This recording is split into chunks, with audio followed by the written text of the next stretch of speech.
Bienvenue à toutes et à tous sur EBO TV pour notre nouvelle émission. Je suis votre hôte Michelle Hildebrown et je suis avec le pasteur Charles Powers. Aujourd'hui, nous allons traiter le sujet déçu par Dieu. Mais avant de commencer, je voudrais dire un grand merci à Daniel et Laetitia qui nous met aussi sur leur site Ils t'aiment et aussi un grand merci à ID7 Productions pour tout leur travail de ces enregistrements chaque semaine. Alors, pasteur, parlons aujourd'hui. Pourquoi ce sujet déçu par Dieu? C'est un grand thème. Bonjour Michel et merci d'être avec moi pour cette émission de Que dit la Bible avec EBO TV.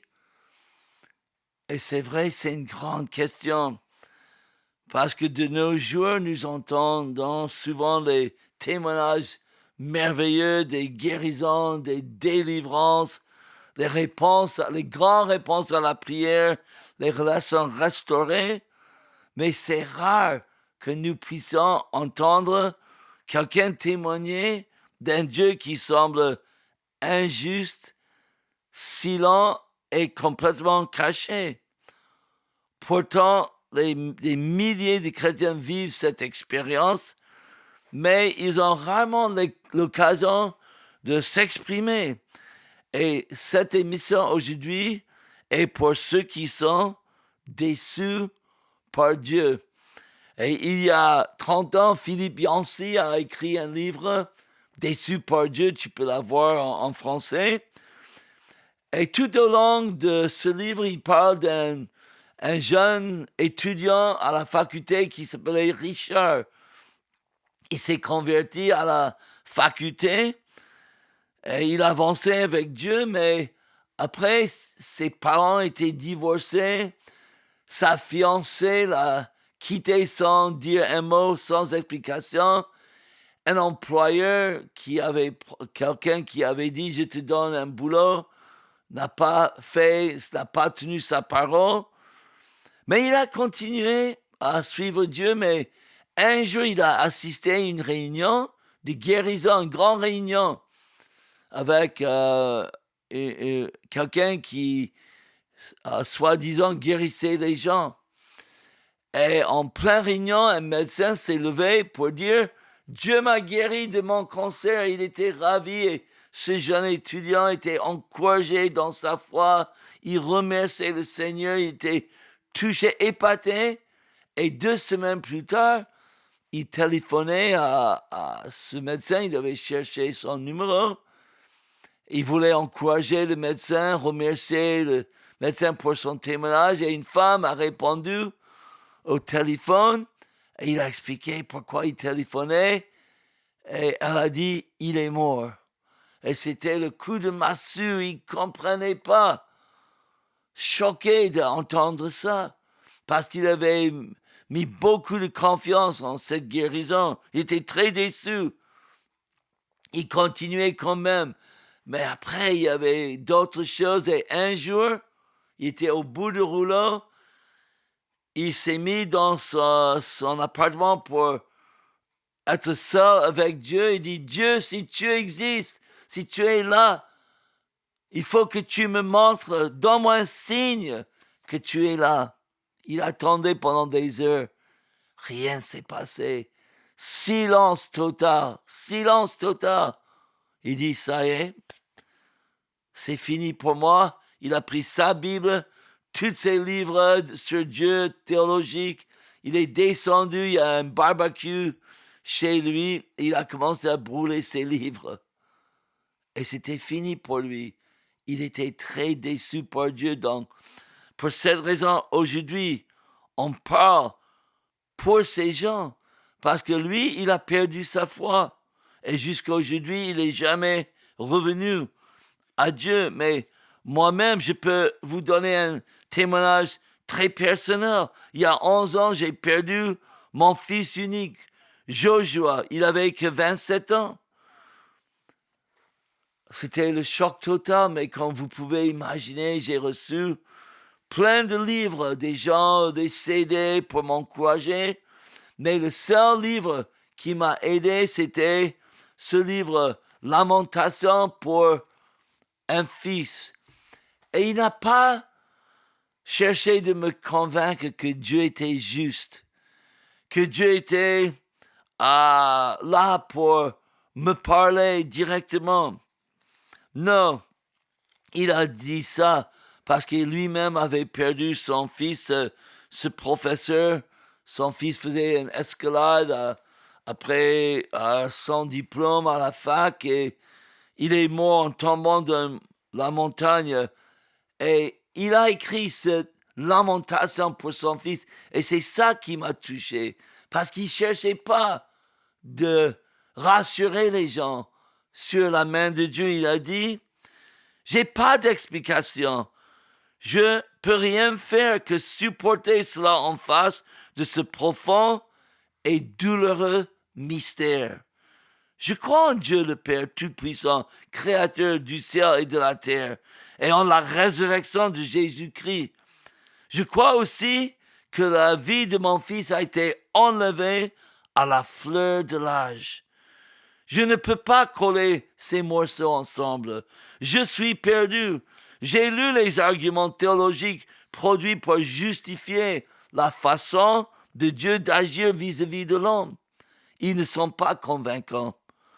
À la question la plus agonisante que j'ai jamais demandée, j'ai pas de réponse. Et pour moi, je pouvais dire la même chose. Aujourd'hui, avec vous, je ne peux pas dire pourquoi Dieu a pris mon fils. Mais c'est pas à moi de tout savoir. Mais comment est-ce qu'on peut être déçu par Dieu s'il est toujours là? Oui, on peut être déçu par Dieu parce que même Dieu lui-même, Jésus, n'avait pas de réponse de Dieu. Il était sur la croix. Je vais vous lire le passage de Psaume 22, versets 1 et 2. On sait que Dieu est là. On a les promesses de Dieu. Il va jamais nous abandonner. C'est une promesse écrite dans la Bible. Mais écoutez les paroles de Jésus sur la croix. Mon Dieu, pourquoi m'as-tu abandonné? Tu restes loin. Tu ne viens pas me secourir. Malgré toutes mes plaintes, mon Dieu, le jour j'appelle, mais tu ne réponds pas. La nuit je crie sans trouver de repos. Mystère, mystère.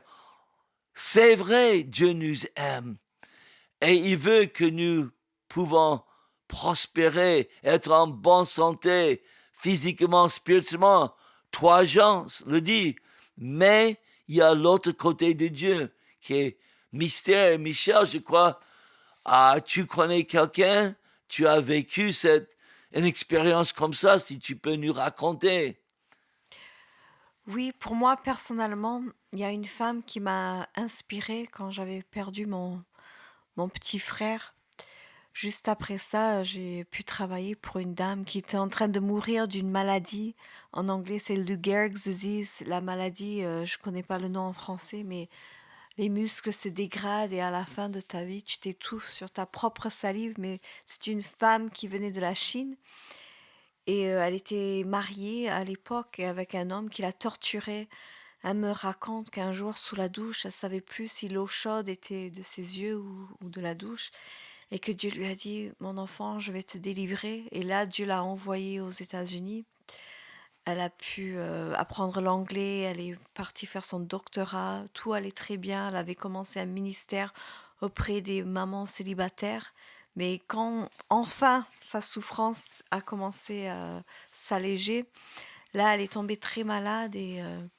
Mais cette femme que j'ai vue mourir, elle était tellement pleine d'amour que j'étais très inspirée de jamais laisser ma souffrance m'éloigner de l'amour de Dieu que je peux donner aux gens autour de moi. Et qu'est-ce que vous pensez qu'on peut faire lorsqu'on est déçu par Dieu?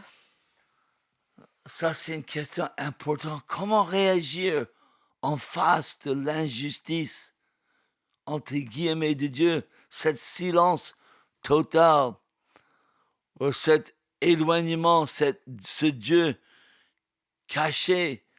Et même, il y a le roi Ézéchias, la Bible dit que Dieu a abandonné ce roi.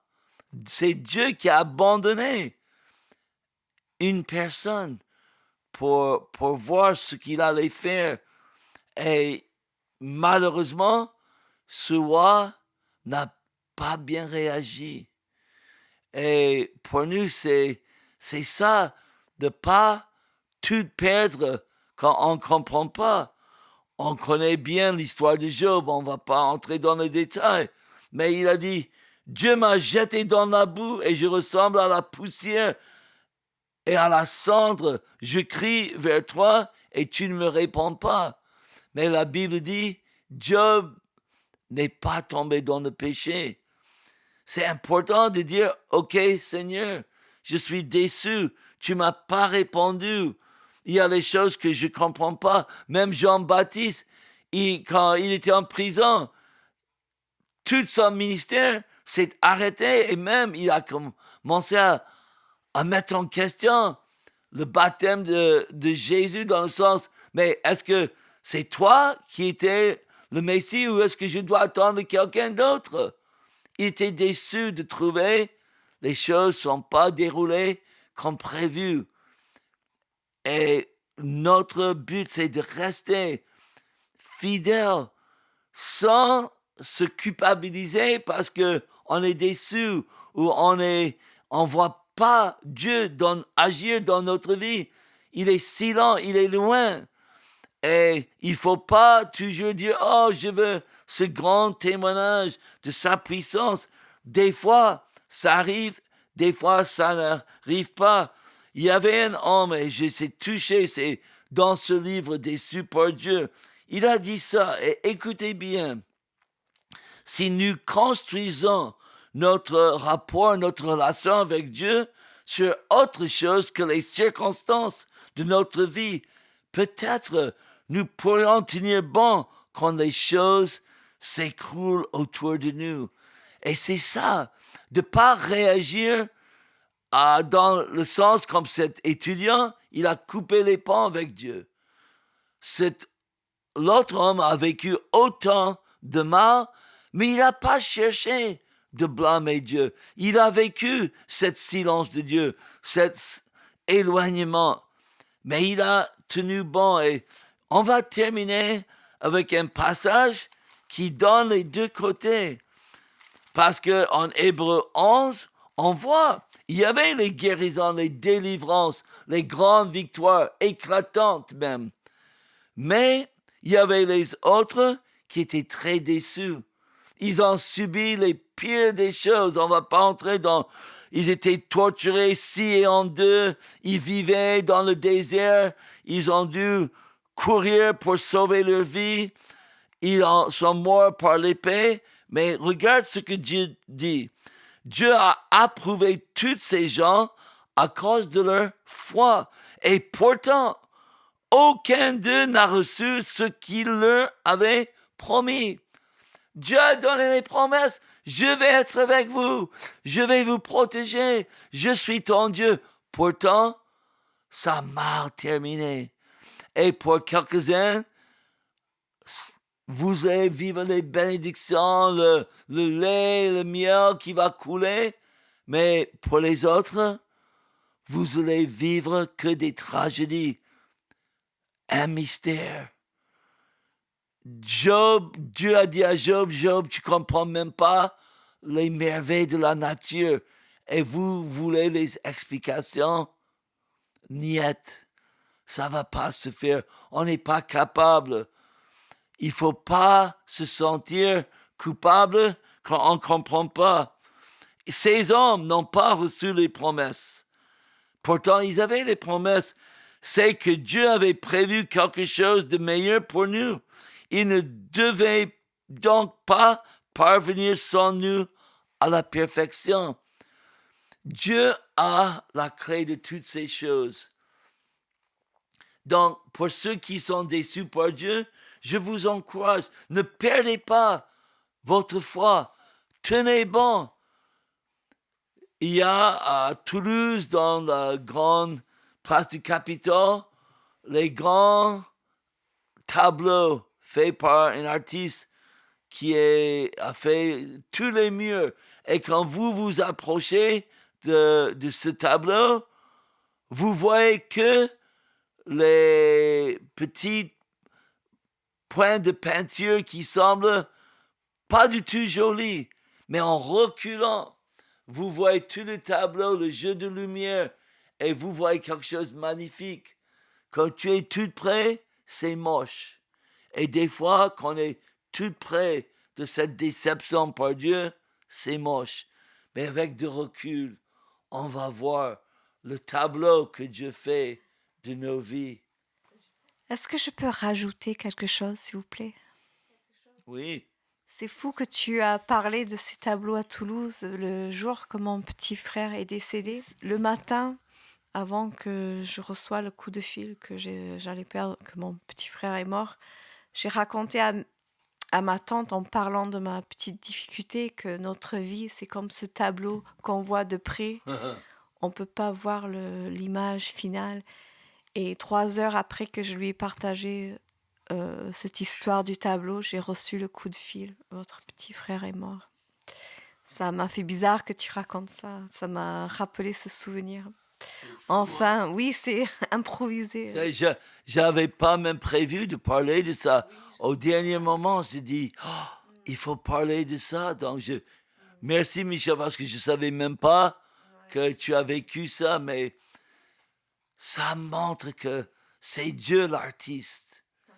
Et un jour, on va rencontrer l'artiste de l'univers face à face. Merci d'avoir suivi cette émission et à très bientôt.